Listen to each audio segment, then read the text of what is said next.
What is up, fight fans? It is 2 o'clock in the Mile High City, so you know what that means. It is time for the MMA Plug presented to you by Mile High Sports. I'm your host, Jordan Kurtz. You can give me a follow along online at Comments from the Peanut Gallery. We have a lot to talk about across multiple different combat sports here today on the MMA Plug, ladies and gentlemen. But first and foremost, please smash those like, share, and subscribe buttons. And I want to give a shout out to everybody here at the Mile High Sports crew. Got my man Danny Bailey behind the boards over here, handling everything for me. Keeps me from going off the rails each and every week.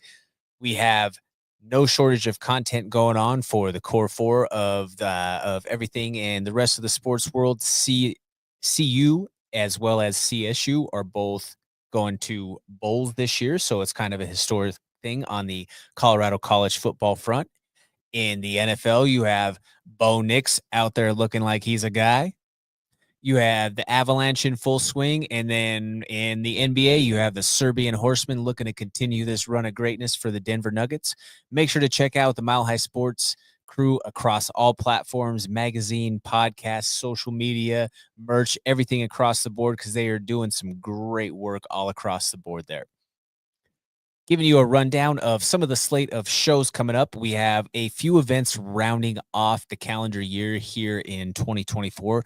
Guys, if you have the opportunity, please buy your tickets directly through the fighter or use their promo code on those ticket purchases through the point of sale systems online. That helps them for their commission, and it just helps grow the overall platform for that particular individual. And then it helps everybody collectively when we see you out there in person or purchasing those pay-per-view streams. Your support allows us to be able to continue to do what we do this weekend. And we're going to talk a lot more about this show later in the program, but we have Colorado Jiu-Jitsu Club 23 Years End that is happening this Saturday at the Stampede on Havana Street over there in Aurora. It's going to be a great afternoon filled with action, a lot of competitors that are stalwarts and mainstays of the local scene, as well as a couple of big names that you may recognize returning to competition. And again, we're going to talk a little bit more about that show later on in the program. We have 5280 Muay Thai Fight Series going down also at the Stampede. That will be Saturday, December 7th.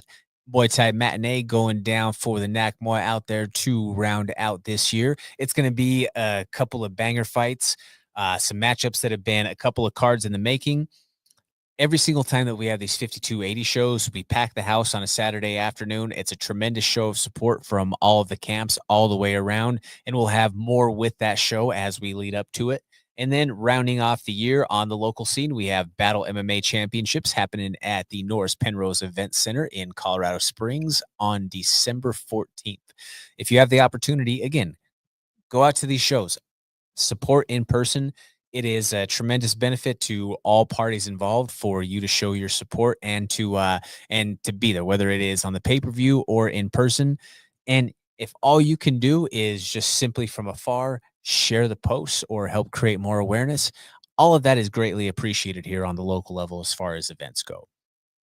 Moving on to the weekend recap. The weekend recap for UFC 309. This was at Madison Square Garden, the fight mecca, if you will.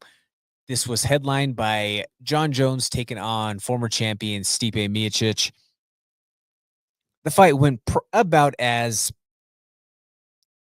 well as I guess that anybody could have thought in that way. Yeah, Stipe was tough, but Stipe looked slow. He looked old, and he looked just blocky and robotic. I don't mean to say that in any sort of a slight or a demeaning fashion toward the former champion, but Father Time is undefeated, and he hasn't fought in a couple of years. It looked just to be the case. Hey, there's nothing wrong with saying that in your early 40s now that it's okay moving on to the next chapter. He still continues to work as a fireman out there in the greater Cleveland area. Stipe is one of those guys who he's a dude's dude.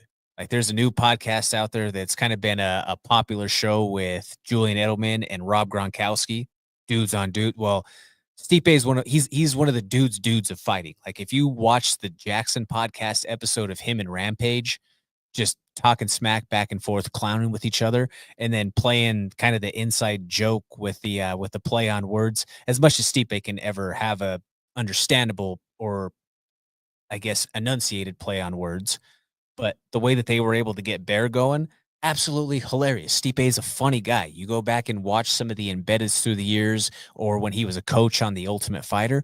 Stipe is a funny dude. Like he's a Midwest heart of America from Cleveland sort of mentality guy.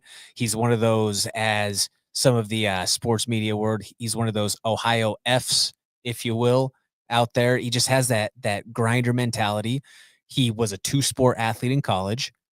Let him go on and live the next chapter in his life. But right now, we'll move that discussion a little bit more towards Jon Jones, the reigning champion. You have to ask overall, what does that win do for Jon after the fight played out the way that it did? Well, I mean, it does add that resume. It checks the box off for him. Is this something that cements Jon's legacy? I think that Jon's legacy was cemented prior to the fight, but it just kind of adds a little bit of extra on top of everything. What is the next step for Jon in that sense? We spoke about this last week. Is it Tom? Is it Alex? Well, I think the fans last week, as the days grew on from Tuesday when we spoke to you through Saturday when the fight happened, the buzz and the clamoring for Tom Aspinall has continued to grow. Jon has even laid into the duck and all of those sorts of things. He changed his profile picture to a duck with the championship belt for a little while. So he's playing into it. Jon understands what it is. And I also left you with in that discussion that I believe that we were getting a public display of negotiation tactics from Jon Jones. What did Jon Jones all but say in his post-fight interview, as well as in no but direct terms in the post-fight press conference? Jon said, "Show me the money. You want me to come out and fight Tom? That's cool. Like, I'll come back and fight Tom, but I want to come back and fight Tom, and I want to come back and fight Tom for a number that makes it so that it doesn't matter whether I win or lost, and I get to walk away from the sport forever. I want FU money," is what Jon Jones said. I can't blame the guy, and I can't blame him for trying to ask for top dollar in his swan song, especially considered that all of the glazing that Dana's done over the course of the last few months of calling him the greatest of all time, the pound for pound GOAT, the greatest of any era, so on and so forth. Well, then if I'm Jon Jones, then I'm saying, well, if I really am that guy, if I really am the greatest, if I do provide that much value, show me. Show me. Let my bank account fill it. And I understand that there's a litany of issues that comes along with bread and the butter for Jon Jones, considering all of the transgressions of his past. You know, there was the AI meme that went around that said, the toughest chin of an opponent that he's ever faced is his fiance. That was absolutely hilarious. AI is going to start wars someday because of these things. I don't know if you saw some of these things, Danny, but they were going crazy on Jon Jones, or the Jon Jones and Dana together. It was there were some funny memes or some funny AI and like deep fake stuff that people were able to create there. But yeah, if Jon Jones returns, I mean, by all nature of it, you have to make the Tom fight now because Tom is the interim champion. And I think now the fans are clamoring for it. But again, what I said last week was Jon needed to downplay that so much and make it seem like he is so unaffected, so unbothered that he can just walk away from it, that it makes you want to hate Jon that much more, or makes you want to drive the discussion to, no, Jon, we need, Jon wants his ego stroked. If we know anything about Jon Jones is the ultimate narcissist of this game. That is part of why he's the greatest, though, also, is because he truly believes that he's the greatest thing since sliced bread. Most of the greats have a grand level of delusion to themselves, and that's partly what puts them to that level. That is what we see from a guy like a Jon Jones. So now that Jon, you started to see him when they were clamoring for it or giving the buzz for Tom, you saw the little wrinkle in his eye, and Jon just almost in a way, he broke kayfabe for a second and said, "Gotcha." But moving along from that fight, we had a co-main event lightweight matchup between Charles do Bronx Oliveira taking on Michael Chandler.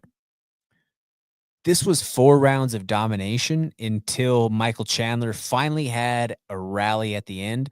I think that this was also a fight, though, to see that he's not fully in Tony Ferguson territory and that he's at that level of a skid, but he's in Tony Ferguson territory in that with where Michael Chandler is ranked and where his attributes still have him, who can he beat? Who's he going to beat in the top 5? Tell me right now. Chime in. Let us know on social media. Let us know at Mile High Sports or reach out to me at comments from the Peanut Gallery. Let me know right now. Who does Michael Chandler in the top 5 at 155 pounds right now? Who can he beat? Because what I saw was a guy who looked a step slower. Does he still have power? Sure. Power's the last thing to go. But after the 3rd round, he looked so bloated and just puffy at that stage that it was difficult for him to move.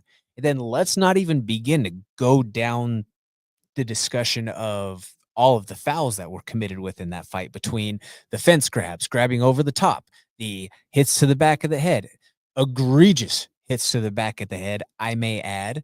But we'll talk a little bit more on some of those things later on in the program. Like I say, we talked to it last week. Michael Chandler fights like he should be walking in public with a helmet on. His bus has 6 seats in it total. It's gotta be so frustrating when you're Henry Hooft, and especially in between rounds later in the fight, Michael's coming back to the stool asking, "Well, what combos should I throw?" "What the hell do you mean, what combos should I throw?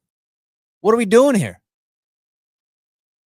But we have Charles Oliveira potentially on the outside looking in to another title shot after the events happen between Arman Sarukian and Islam Makhachev coming up in a couple of months. That's a tough situation, though, too, with either one of those, in that it was a tight fight, but Charles did lose to Arman back at UFC 300. And then Charles got finished by Islam last year. Bit of a tough sell, but it's also then for Charles. Well, Charles has beat everybody else that's in the top. So he's kind of de facto the next guy in line. Feature fight of the evening was Bo Nickel taking on Paul Craig. And I totally understand where a lot of people are coming from with the criticisms to Bo Nickel. And they're saying that, oh, he was he's overrated, that he made Paul Craig even look somewhat formidable on the feet, which is tough to do, blah, blah, blah, so on and so forth. You guys have to remember that Bo Nickel is only about 2.5 years into his journey as striker. The fact that he was able to even be halfway in the mix and keep it competitive with his striking against a guy who, yes, Paul Craig is a one-trick pony who he said so even in the press conference. I have one tool. I have a triangle, and if I get the triangle, it is going to be a bad night for you. Well, he had his opportunity, and he wasn't able to ultimately lock and secure it, but I digress. You have Paul Craig, who has been around for a long time and is a much larger guy. If you looked at them in the cage, Paul Craig was a much larger human. And you had our president-elect, Donald Trump, sitting there cage side, sitting there asking if they were even the same weight class, just by the image of how lopsided the size difference was. Yeah, Paul Craig cuts a lot of weight to be able to get to 185. He spent the vast majority of his career at 205. But that being said, in relation to time in the saddle as a striker, well, he's fought some of the tops of the top at 205 and then now at 185. So he's seen a lot of the looks that are out there, and he's just had experience through years, even though that's not what he spends the majority of his time doing. He's had time there, whereas Bo has not. I think the one thing that we absolutely learned from this performance from Bo is that Bo still has a long way to go.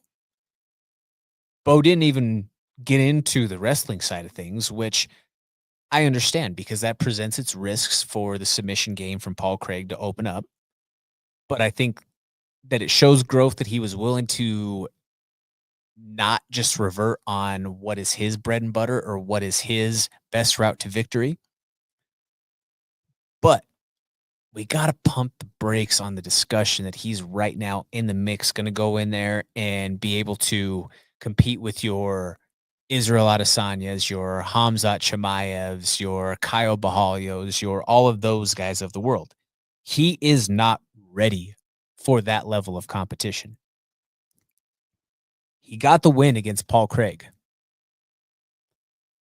He is not ready to go on and start taking those more dangerous risks and challenges in the 185-pound division, especially when it comes to the power.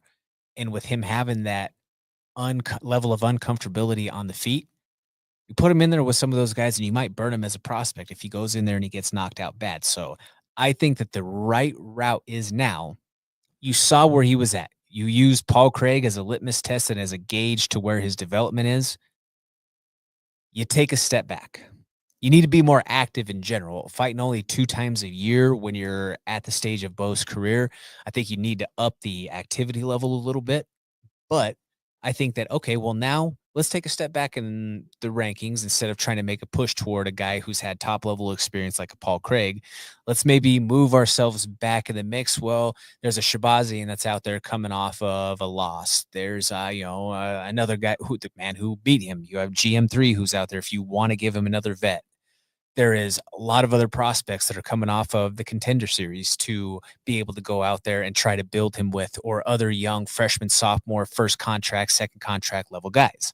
There are options out there for you to continue to build and slow roll Bo Nickel, which I think is got to be the advised route to go if you want to see him actualize what his long-term potential could be as far as being a champion someday. The next fight, you had Viviane Araujo taking on Karina Silva. This was a fast effort initially to start from Silva, and then she pretty much just ran out of gas. That's what it came down to. She had the higher output, more volume, more landed, but then when it came down to the final stretch, was not able to put it together, and Araujo was able to ultimately do so. I can't remember what the stat was, but this was multiple fights now that I think it said something to the effect of Araujo has been outlanded on or has been outstruck, but has still managed to ultimately outlast the storm and win the fight. So a little bit of an interesting tidbit for a top 15 matchup there. Opening up the main card, this was one where I think we also saw a little bit of the curtain revealed on one of the prospects. You had Mauricio Rufy, who took on James Yontop. Yontop, the Peruvian prospect, he being a guy who comes in on short notice. Rufy had a couple of opponents fall out. He needed somebody to come in, and that's when you have James Yontop come into the mix. Yontop being the young Peruvian prospect. Well, this was supposed to originally be a 55. Didn't happen at 55. Supposed to then be a 65. He didn't make 65. He was like 66 and change. So I think as it relates to some of the power shots that Rufy was able to land, I think that the weight was probably a difference, especially considering that Rufy was ready to make that final descent and get all the way down to 55, and Yontop came in a little bit heavier.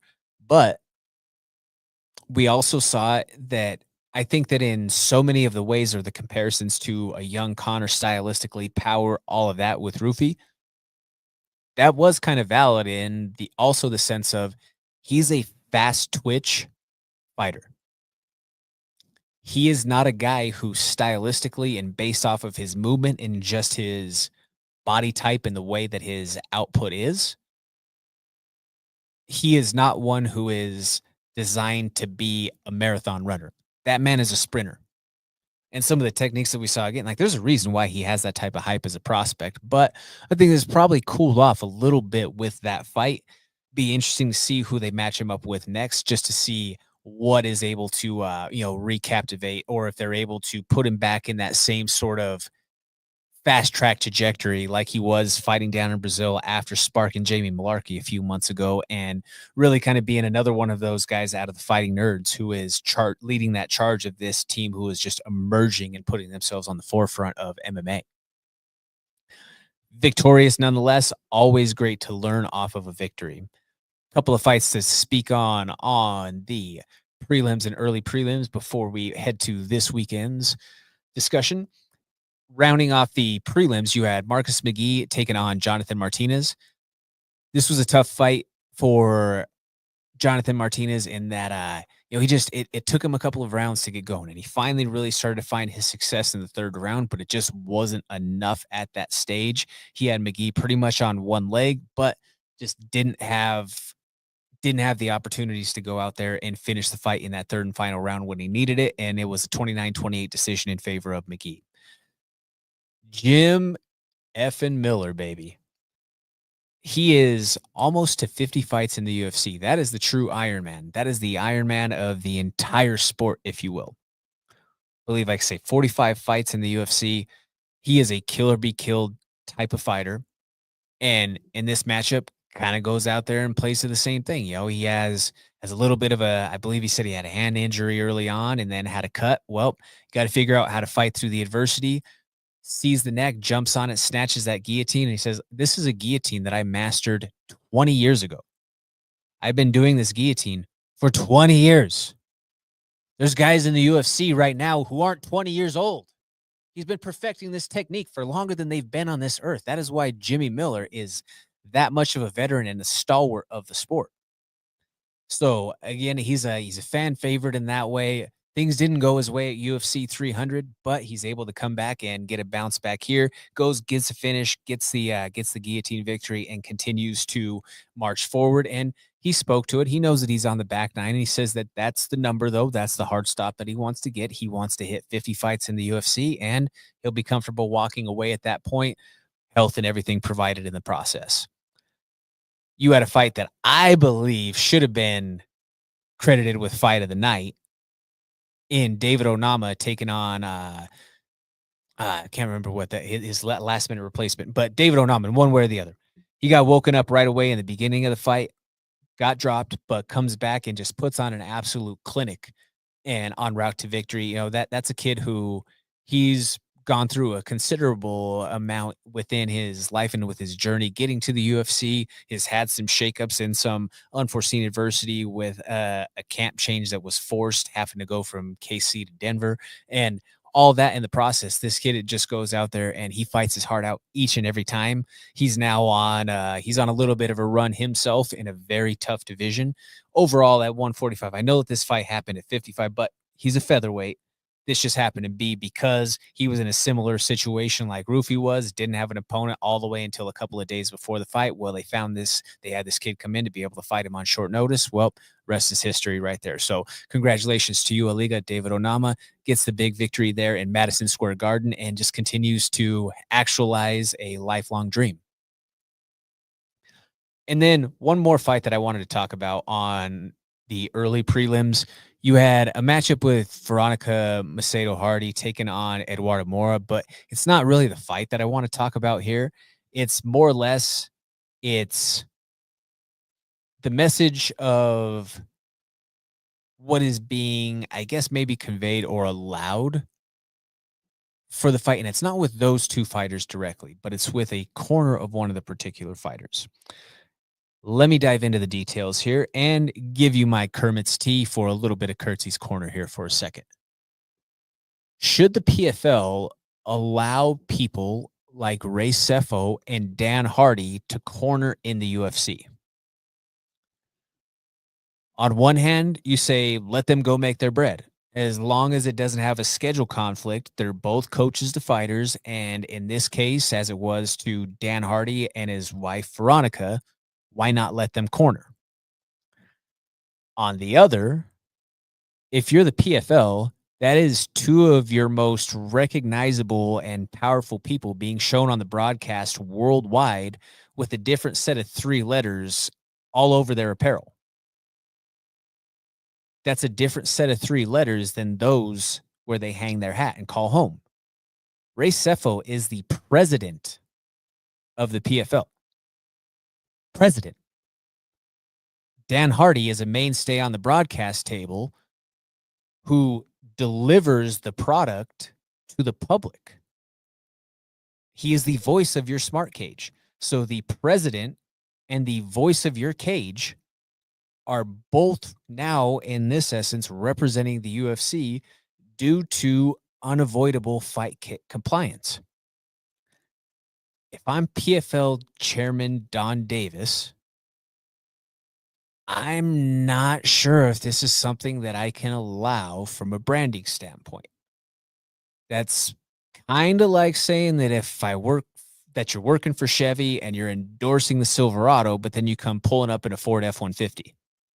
So it just kind of presents a conflicting message from a branding standpoint. I don't know. Am I thinking too deeply into things? Is this part of why the PFL just seems to always be spinning its wheels with no particular direction? Let us know on social media. Hit us up on Mile High Sports or hit me up, Jordan Kurtz, at Comments from the Peanut Gallery on Instagram or on Threads. Now, guys, let's talk about this week's UFC Fight Night in China preview. So the UFC is making its return to China with a fighter from China being in a few of the fixed spots on the card. I gotta see how many times I can say this before I make Danny's face turn the same color as his hat. For the record, it's a red Denver Nuggets hat.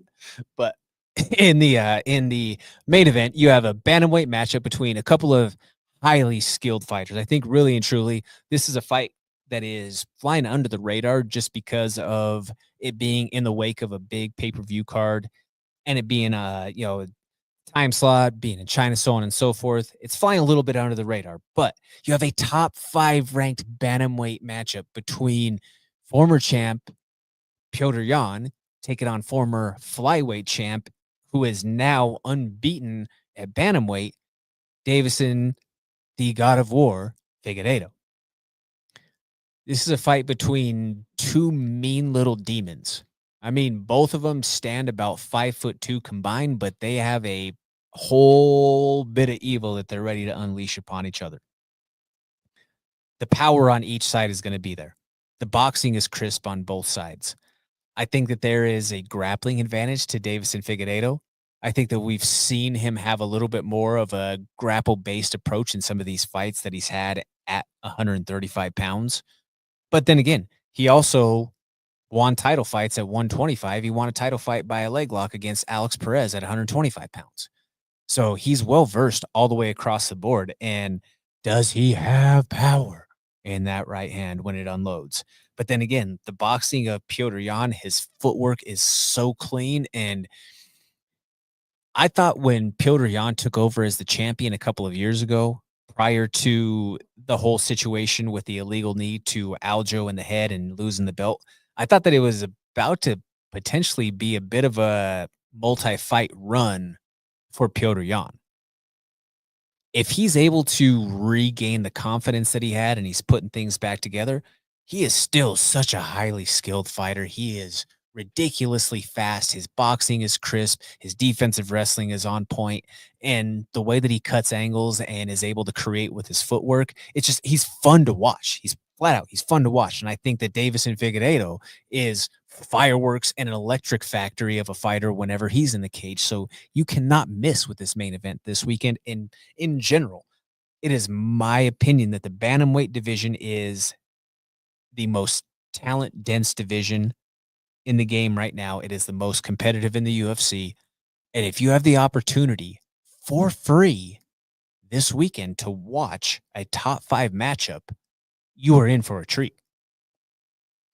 In the co-main event, we have a matchup between former title challenger Yan Xiaonan taking on Baby Shark Tabitha Ricci. This is a massive jump for Tabitha Ricci. Yan is the number 2 ranked fighter, and Tabitha Ricci is number 10. I think that the wrestling and the boxing are an advantage for Yan Xiaonan. The jiu-jitsu is 100% an advantage for Tabitha Ricci, although I will offer and I will add to you that the boxing development in Tabitha's game that she showed in her last fight was night and day compared to some of her previous fights. And I think a lot of that has to be attributed to her being with Callum Walsh. I mean, when your boyfriend is one of the best boxers in the world and you're spending a lot of time together, then it's only understandable that your boxing has probably gotten better in the process. So I think that that's definitely played benefits for her and her mixed martial arts game. I think that this will be a tremendous test for her to see, like, hey, is she ready to make that jump into the top 5 and potentially in 2025 be a title contender? We'll see.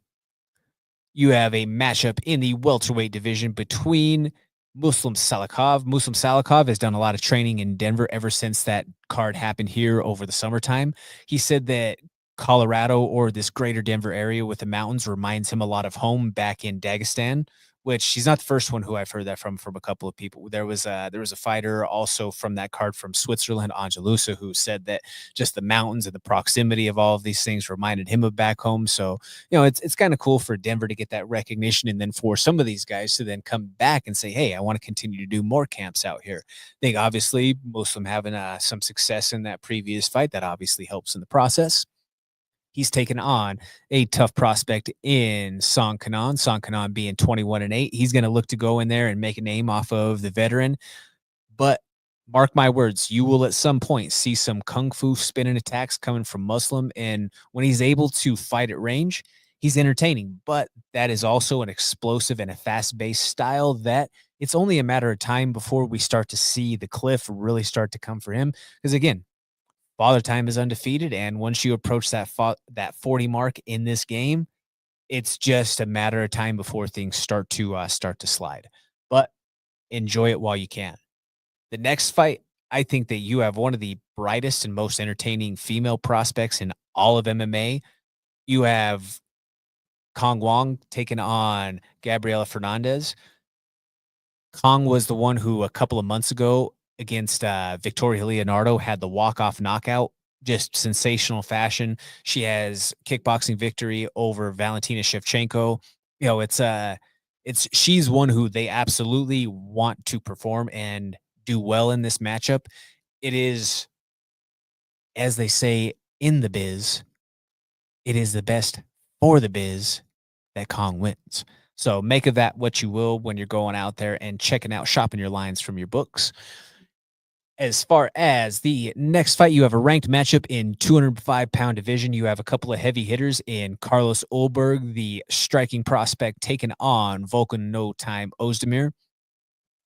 Volkan took some time away, and I think that it was, as we look at it now, it paid some dividends for him. He took time away after taking a couple of bad losses, got knocked out in the process, and is kind of reinvented himself a little bit, but also took time to let his brain heal. He's came back and is now been on a run that sees him continue to be in the top 10. He's taken on a very tough striking prospect in Oberg, and Oberg is a guy who he's going to bring the fight. So we'll see. Volkan Ozdemir, he got his nickname No Time by being a guy who went out there trying to blitz and put your lights out. If we have a vintage performance from him and the striking from Oldberg, the way that we're accustomed to seeing, that's another one where the fans win. You have Ozzy Diaz coming into the UFC, the longtime LFA veteran, taking on Zhang Mingyang. And then down on the prelims, I'll be honest, there's going to be a lot of foreign fights that there's going to be a considerable amount of you stateside probably will not recognize. But I do believe there's a couple that I want to recognize and want to speak to. You have a matchup between Nicholas Mota. Mota was a former roommate of mine. This kid comes and he throws kill or be killed style, big bombs every single time. Unfortunately for him, he hasn't had the fast track of success in the UFC the way that he imagined to, but it's tough. He also came in and made his debut. He fought guys like Jim Miller right out of the chute. So sometimes you have to kind of take it with a grain of salt. He's had some ups and downs, but he's also had some very big finishes and victories in his career. If he's able to uncork and unload those bombs, when he is at his best, he is throwing hooks at range, and it's going to set up his head kicks. But he used to always nickname, or we would mess around at the house, and he would call himself, he's the big hooker. The big hooker, come to hook. You can't out-hook the big hooker. So if you want to go and start getting into a firefight and want to box with him, that's going to be his best route to victory when he can start to make it a little bit grimy and find the striking attacks. He was a guy who came up through Ultimate Fighter Brazil, was on the Contender Series, was a CFFC champion here in the States regionally, has been around a lot of the top Brazilian fighters for the majority of his career.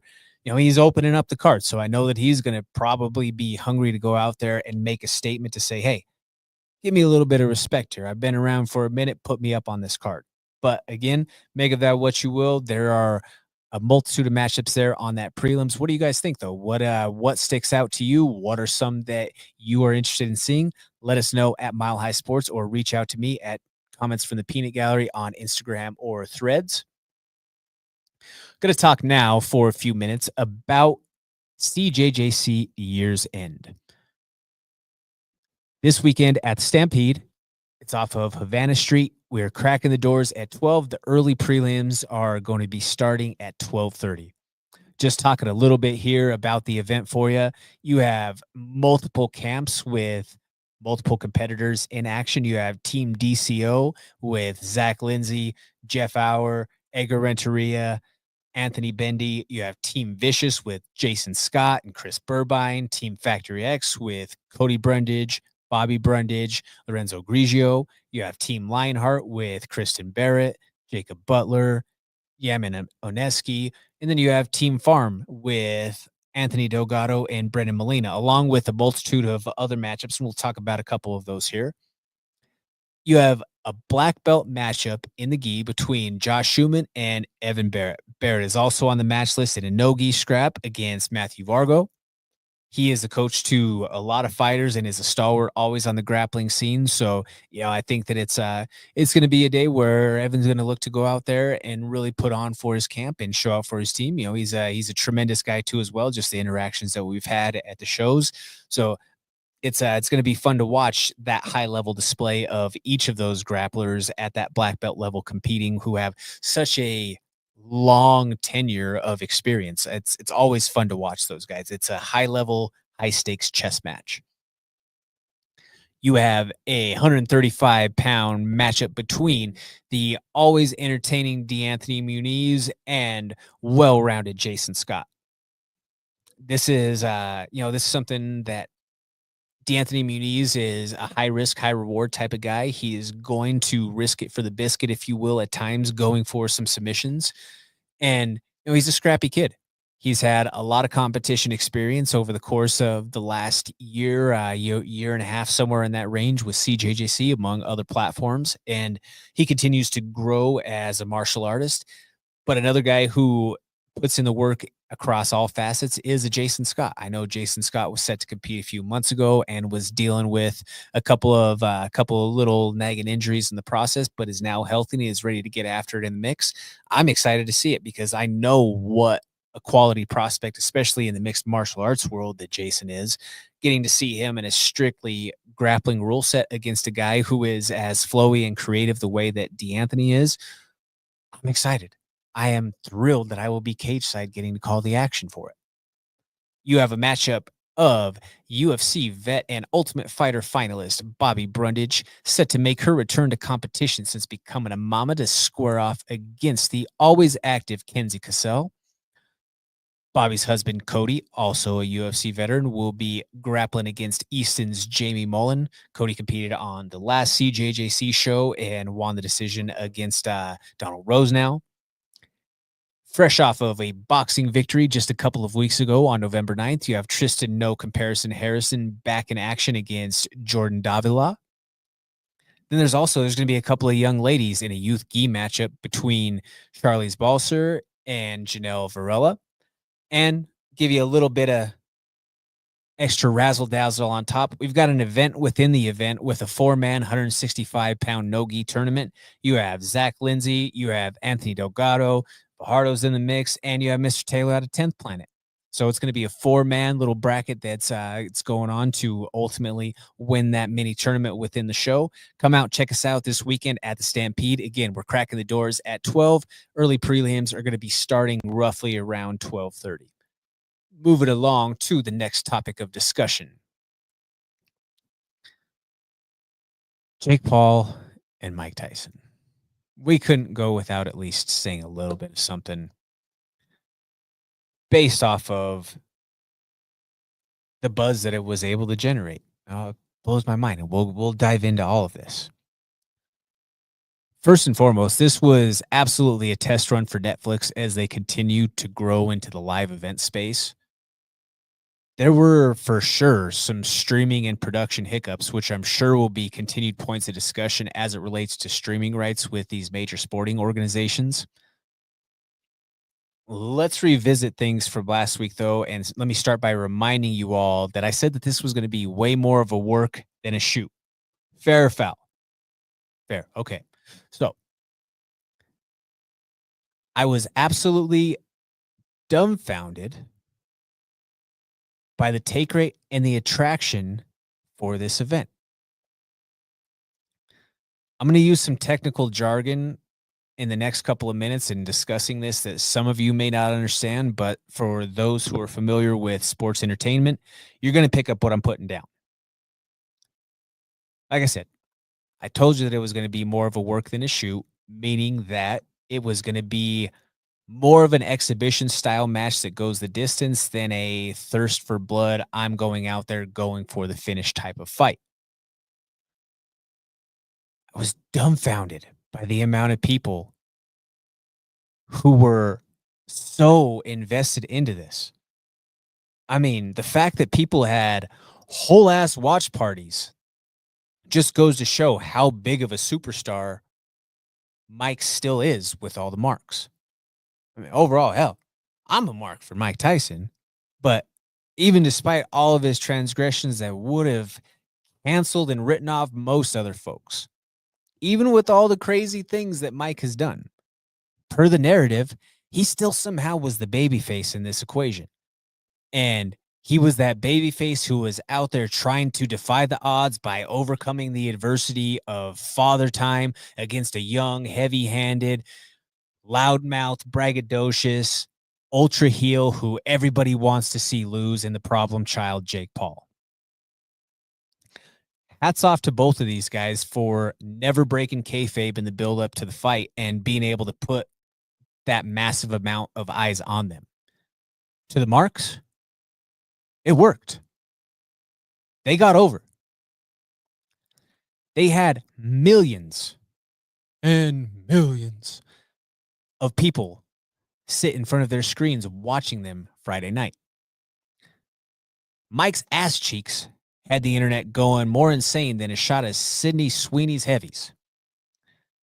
The circulation, even still almost a week later, there are memes being made of Mike Tyson being shown.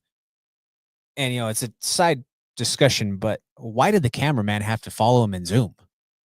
Like, you know what you were looking at. Like, what's going on there, buddy? What's happening? But that's one of those production hiccups that was brought up as far as Netflix and figuring out, hey, what's next here? But we will leave Fantasyland and return to reality here. The product was exactly what I forecasted for you to expect it to be. This was a senior citizen fresh off of a major health scare having an exhibition against a younger pro. Jake was in a no-win position, and the outcome was the best case scenario if we're being completely honest. If he knocks Mike out, he's hated universally even more than he is now. If he lost, he's a bum who got beat by a guy who sometimes has to be transported in a wheelchair. No disrespect to Mike. That is just pure facts. You got exactly what I told you were going to get. If you expected anything else or anything more, do me a favor. Go to the kitchen right now. Grab 2 slices of bread. Go look in the mirror. Slap those slices of bread across each of your cheeks. Boom. Idiot sandwich. Moving along from that to close out the hour here. Real quick before we go 3 rounds, just want to talk to you about a project that hits close to home here. It is called Guardian.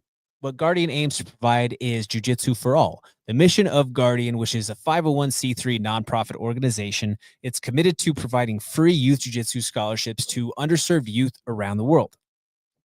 Guardian is dedicated to offering children year-round stability and consistency through our programs, focusing not just on their physical transformation, but also fostering on positive friendships, mentorship opportunities, and a secure environment during challenging times. By partnering with established and trustworthy academies, donors can trust that a minimum of 85% of their contributions directly fund the scholarships they support. There are 391 underserved youth students that are currently fully sponsored within the 17 plus projects worldwide. Visit factoryxmuaythai.com to make your tax deductible donation and help support a student in our community today. Now, close out the hour, going 3 rounds. I got my man Danny Bailey behind the boards for me. First round. What do we have? All right. Former UFC champ Dominick Cruz eyes a last dance before calling it a career. Is it time for the Dominator to hang up the gloves? I would agree that I think that it's time. You know, I mean, I have been a huge Cruz fan all the way since back in the WEC days. I still to this day I believe that he's the greatest bantamweight champion that has ever existed in the sport.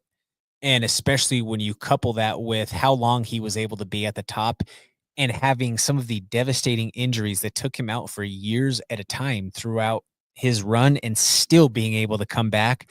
Dominick Cruz, until this very end, these mid to late 30s in his career, he was that guy who defied ring rust because he would go away for a complete shoulder reconstruction or blows his knee and then comes back and is in camp all the way, goes through a full year of rehab recovery and is back in fight camp a couple weeks out from fight. Well, then the cadaver tissue then rejects it. Well, boom, knee blows again, has to do the whole process over.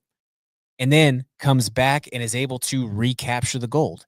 There's been very few people who have been able to overcome the adversity and the injuries that Dominick Cruz has, but part of what made Dominick so great was his footwork, his quickness, his agility, his ability to create angles, getting in and out. Now that he's older, he's a step slower. It's just natural progression of time.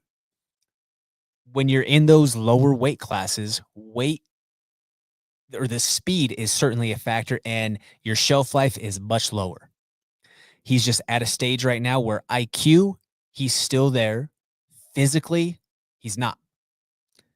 That all being said, it's time if you want to preserve your faculties and everything as best as possible. But on the flip side, the other thing that I can't say is I don't know what Dominick Cruz is getting paid. I know that him being a former champion, and I know some guys who are of that veteran status who were just former title challengers. Well, when you're making 500 just to show, I can't blame you for continuing to fight. So again, hey, I think that from putting a bow on it for a championship career that he had, one more swan song with a great matchup on the way out, I would like to see that for him. Charles Oliveira blasted referee Keith Peterson for not being severe enough against Michael Chandler's illegal strikes at UFC 309. Are his complaints accurate? Well, speaking of Dominick Cruz, I guess Keith Peterson was on cigarettes and alcohol, allegedly. Anybody call back on that? I know you definitely remember what I'm talking about there, but yeah, Keith Peterson was right over the top of the action. And I don't give a damn if you're saying, or you're trying to say, oh, well, part of Chandler's, fist was wrapping around to that backside ear. Well, no, the blunt of the force or the blunt of the impact, that forearm was hitting right on the back of Charles' head. So the criticisms, 100% warranted, 100% valid. He took 10 plus shots that he should not have in that position and in that sequence. And that's also following some of the other cheating that Michael Chandler did. Like, hey, Chandler is a guy who on the surface, he is so much of until he's actually in the cage fighting, Michael Chandler is like the Tim Tebow of MMA. Like he's the righteous guy. He's the to the top, which by the way, we got to change that saying now. Like you're not getting to the top. All due respect. The top is not in your future at your age and where you're at in your career.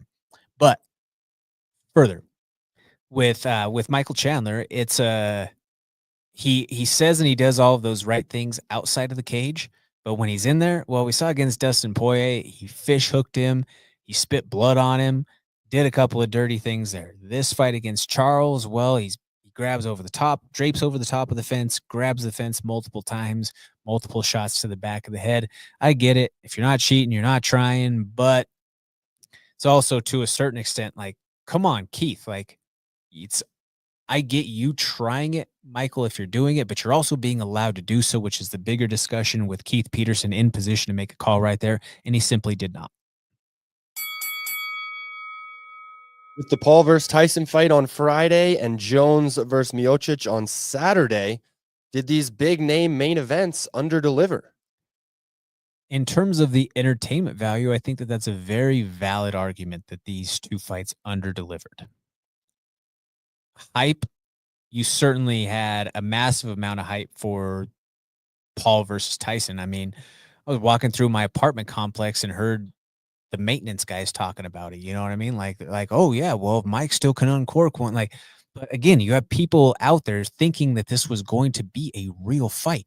Like, I had multiple people out there, my friends, for contacts from other realms of the world outside of fighting, hitting me up like, "Oh man, did you see that?" Dude, I went to a comedy show. I was at Cam Patterson. I didn't even see it. I didn't watch it live because I knew exactly what it was going to be. I knew it was about to be work. I told you that if you were tuning in each and every week, you would have known and you could have just saved yourself the time and you could have gone out and gone about your business on a Friday night. But that's a point for another discussion on another day. That Saturday night main event, again, you saw Jon Jones go out there and dominate against Stipe. I thought that Jon's legacy was already cemented prior to the fight, though I did still want to see the fight. Was it the most entertaining? No, it definitely wasn't a Jon Jones against Alexander Gustafsson or any of those sorts of barn burners that he's had in the past. Just was what it was. Move on to the next one. But I think that with a couple of the matchups that were announced for this final pay-per-view of the card or these last couple of events, you had the Buck versus Cuck matchup get changed up. You have Buckley now going on and taking on Colby Covington. And then you have Shavkat Rakhmonov taking on Ian Machado Gary. Those are a couple of A-list fights at welterweight that we're going to see in December. So I'm excited to see those matchups. Just like that, though, folks, we are all out of time. I want to thank you all so much for tuning in each and every week for this original combat sports programming. Come and check us out this weekend at the Stampede for Colorado Jiu-Jitsu Club. Doors are going to be cracking at 12, early prelims at 12:30. I want to give a thank you to my man, Danny Bailey, over here behind the boards. Make sure that you hit those like, share, and subscribe buttons on all Mile High Sports platforms. I'm Jordan Kurtz. Give me a follow at Comments from the Peanut Gallery. This is the MMA Plug on Mile High Sports. We'll see you next week. Same time, same place.